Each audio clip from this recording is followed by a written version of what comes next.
Welcome to the Q Podcast. Q is about conversation. If we're really concerned about ending poverty, we've got to be more concerned about creating justice. Our cultural products as Christians need to both defy and resonate with the culture. And God's doing amazing things. His church is expanding. His church is growing. It's not what's the purpose of my life, it's what is the purpose that's been assigned. Stay curious, think well, advance good. This is Q.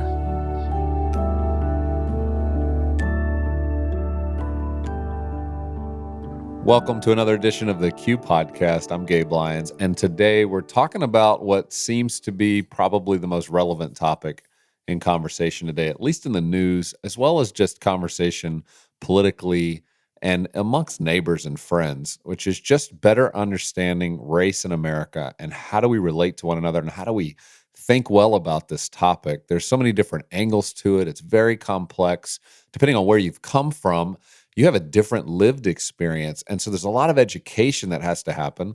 And we believe here at Q, the more we can be educated, we can learn, we can hear different perspectives, it starts to then shape how we're going to respond, how we're going to think well, how we're going to lead well in a culture where there's a lot of questions and not always great answers. And so today, this talk, if you listen to this interview, is just wonderful between Sho Baraka, who helped co-host Q in 2018, along with a good friend of ours who's been a part of this community for many years, Jose Reyes. And Jose and Nicole have been a part of Q for many, many years. And for this particular interview at Q, I asked Jose, would he be willing to share from his perspective what it's like to have a third culture perspective? Now, if you're not familiar with what this means, third culture perspective, you're going to hear more about it. But essentially, you're going to get to hear what is it like for somebody who immigrates, who lives here or their parents moved here and live in America, and then you're raised in a home where your parents come from a different culture, but you're growing up in American culture. And that can just create some new complexities that maybe some of you've never thought about before or ever heard about. And so let's listen in now and learn from this conversation between Sho and Jose.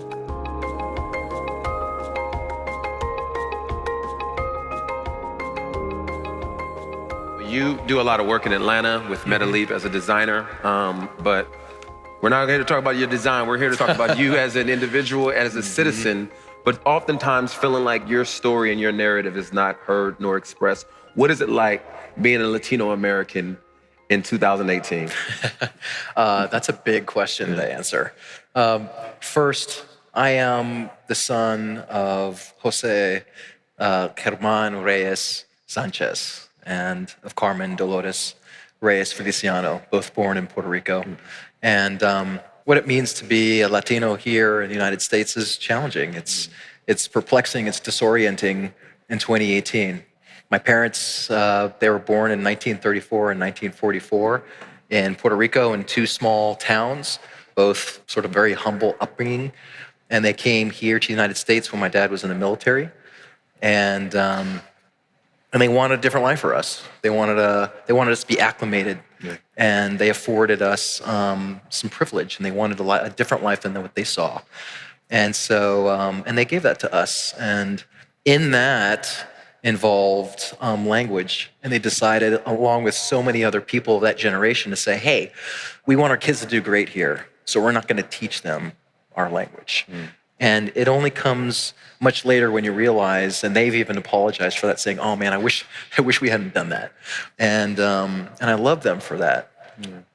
So what it means to be a Latino here in the United States is disorienting in 2018, given sort of the political climate and just kind of what's going on everywhere.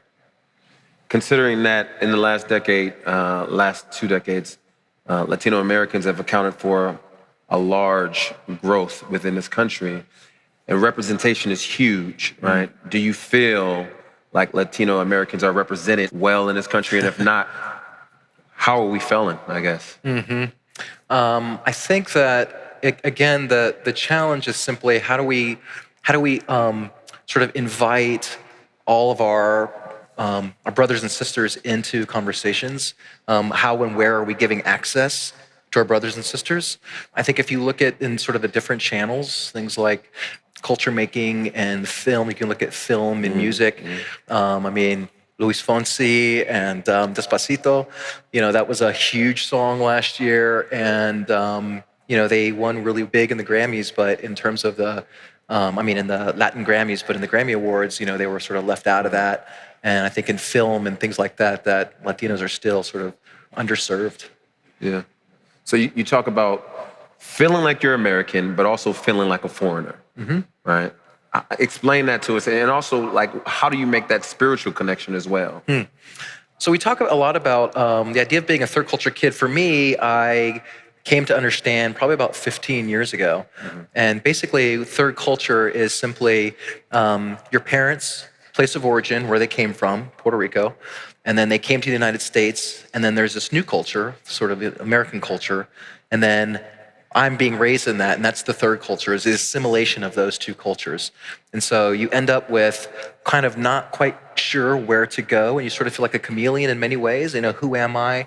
Where is home for me? What is identity? What does it mean to be known? And it's very disorienting. And it's just disorienting, especially being light-skinned Hispanic. And so you have kind of what's kind of a little bit like a caste system within the culture. And even, because of my parents choosing not to teach me Spanish, there's a lot of shame that exists around that, not just for me, but for so many people that I know.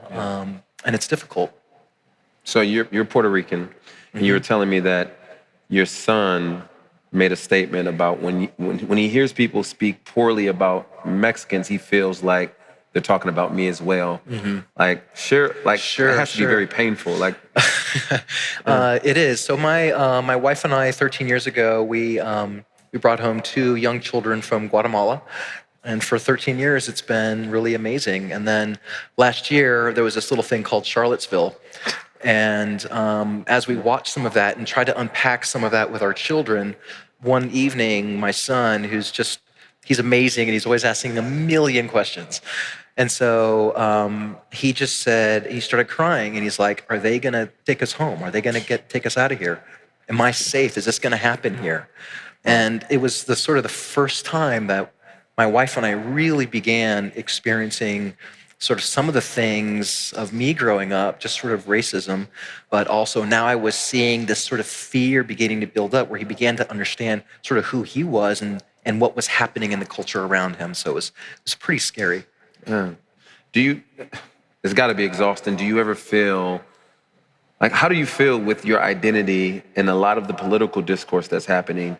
Consistently, people from Latin America, or Latino Americans, better yet, and countries like Puerto Rico, their identity is consistently tied to immigration and politics. How does that make you feel? How do you feel that? Well, in lieu of Hurricane Maria from last year and sort of how that devastated the island of Puerto Rico, you feel very left out. And in some ways, that's connected me more to this island that I'm from. And being island born, there are things that you recall and you remember just from trips and visiting, and again, you feel alone and alienated. And I was talking to some friends of mine, and I've just been thinking a lot about the story of Moses. And Moses was adopted into Pharaoh's court, and he was in a place of privilege and position. And he ended up overseeing, slaves and the Hebrews and the Jews. And so I don't know if he ever learned the language. I don't know if he ever learned Hebrew, but he was in a place of real privilege. And then he came into close contact with his identity. And then he was really unsure of what it meant to lead these people. And would they accept him? Would they acknowledge him? And in many ways, you end up feeling a little bit like an alien, even though there's conversations around it, but it's not positive. The word immigrant is not a positive word. And it's usually connected with so many other things that just kind of have baggage, and there's just sort of negative connotation around that. So as a third culture individual, you obviously have to operate and maneuver within a lot of different spaces. So majority white spaces, maybe multicultural spaces. But you usually don't feel at home in any of those spaces. No. Where do you fit? When do you have time to be yourself, or do you ever feel like you can be yourself? That's a really great question. I feel myself when I'm outside of a Puerto Rican food truck and there's salsa going on and everyone's dancing and we're eating like Spanish food and plátanos and acapurria and stuff like that. And you're just like, I'm home. And there have been these like instances in my life where I'm here in the States and I love being here. We love traveling. And it's the weirdest thing where, because I grew up in Tampa, in very much like a home that was like the Puerto Rican flag was like flying over it, you know? And, but whenever I've left that life of growing up between 10 and actually 0 to 18 and then going into this sort of general culture, whenever I'm traveling, and even if I hear people speaking Spanish, it's like this thing that happens. It's like that scene in Ratatouille where he eats the ratatouille and immediately goes back and he's like, I'm home. It's like that. But I'm really sad. Yeah. Ladies and gentlemen, give it up for Jose Reyes. Thank you, brother.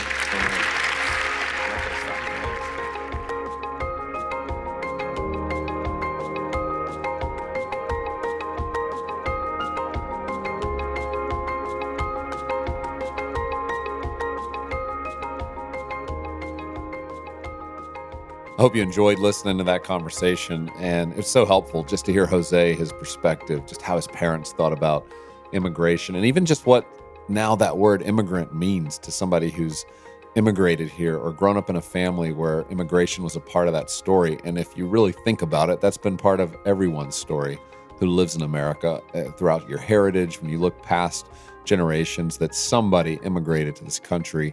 And so depending on what generation you're in, how fresh and new that is in your life, it can create a lot of different conversations and tensions.